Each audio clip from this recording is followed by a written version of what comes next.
He was once a city planner in San Francisco who found himself out of work, and then he turned to acting. Now he's on his way to becoming a breakout star. So our film critic Lonita Cook talked with Yahya Abdul-Mateen II about taking on the title role in the horror reboot Candyman. First thing I gotta say is the one thing that's consistent from the 1992 Candyman and this one is the swarm of bees. How many bees did you have to work with?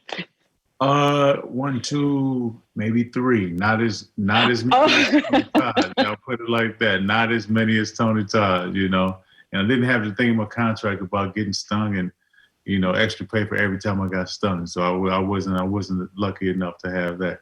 Well, it sure looks like a lot. So that tense feeling is still there. So I felt like Candyman has transitioned out of like urban legend and into like even superhero status.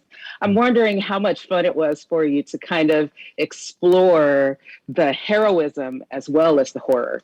Yeah, that was a very important, part of retelling this Candyman. I think, when we look at what Chicago and Cabrini Green and what Candyman meant back in 1992 when the film came out, to bring it to 2021, there was an opportunity to give him more power, and we take, this, I think, by having a Black director, by having a Black writer at the helm, and, we were able to take this story and make it ours. This journey was about taking agency over our history, taking agency over our own trauma, and being the storytellers and taking our own fate into our own hands. And when we do that, we can tell stories about our past, about our history, and about trauma in a way that doesn't leave us just holding the burden at the end. And so that was one of our goals, with this, is to make sure that we didn't traumatize the audience as well by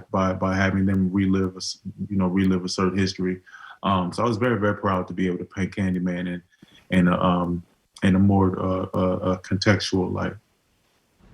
Well, next up for the architect turned actor Morpheus in the Matrix Resurrection. He's taking over the role from Lawrence Fishburne. And then Abdul-Mateen is back as the Black Manta in Aquaman 2.